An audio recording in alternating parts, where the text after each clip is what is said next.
Now you've got Arab legal culture and moving to the Talmud. So Islamic law developed beyond region-specific Arab customary laws in the 8th and 9th centuries in their wars wars of conquest, Mm. right?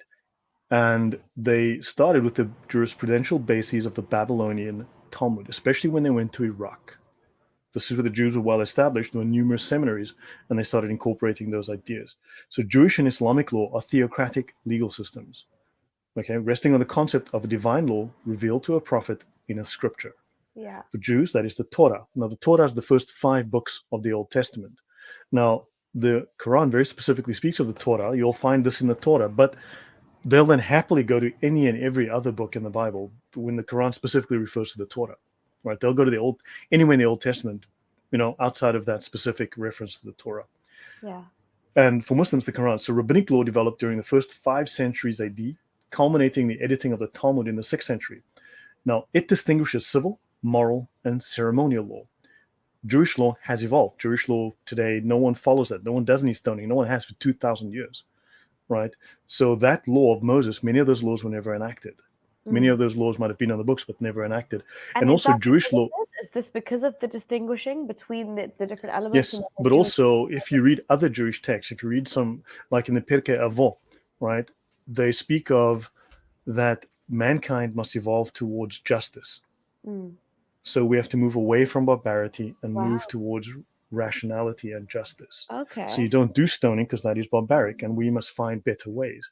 This is part of the Jewish thinking, whereas this is not part of the Islamic. As sacrosanct as the Talmud, or like, does it kind of, is it like the Quranic abrogation? If we were to take that, like, well, why are they thinking that holds more weight? The fact that we should work because the Talmud is not necessarily a book of law; it's a discussion about the law. Right. Okay. Yeah. More that back and forth Socratic philosophic discussion, and then the top dog comes and gives his ruling on it. Yeah. Yeah, and also many times the discussions lead nowhere; they just end abruptly. Oh wow. Okay.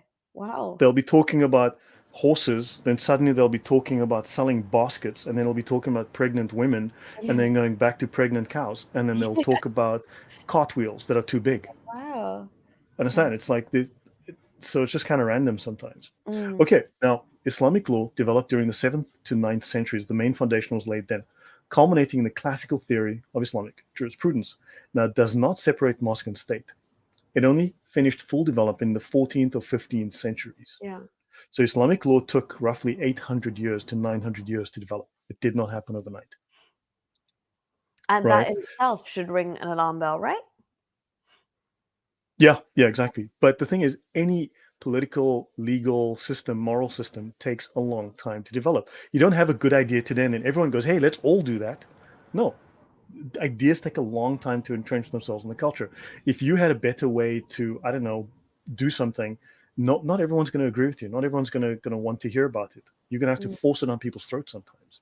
Yeah, right. To get them on board. So, yeah, it takes work. Yeah, takes hundreds of years in a culture. So now there are strong Talmudic parallels with the legal theory of Imam Shafi.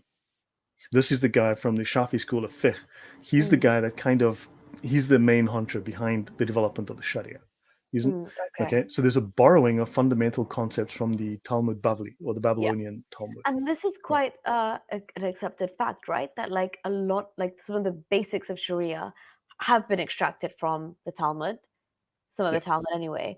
That's why I asked you earlier what your thoughts were if you had to combine, like, at face value, the Talmudic or the Mosaic laws vis-a-vis Sharia laws. But this is. I mean, I'm waiting for this because even in the Talmud, you find these prescriptions for stoning and stuff. Obviously, as you said, like, that law has evolved, and they've managed to like aim towards justice and things away from barbarity. But those kinds of barbarity are exactly what we find in the Sharia today, which are timeless and eternal and apply forever.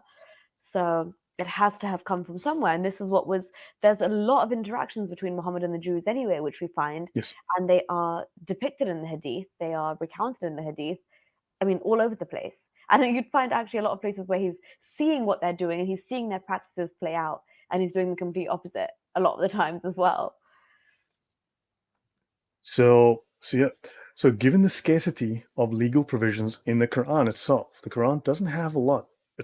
Muhammad is mentioned, 4 times? Jesus is mentioned like 90 times?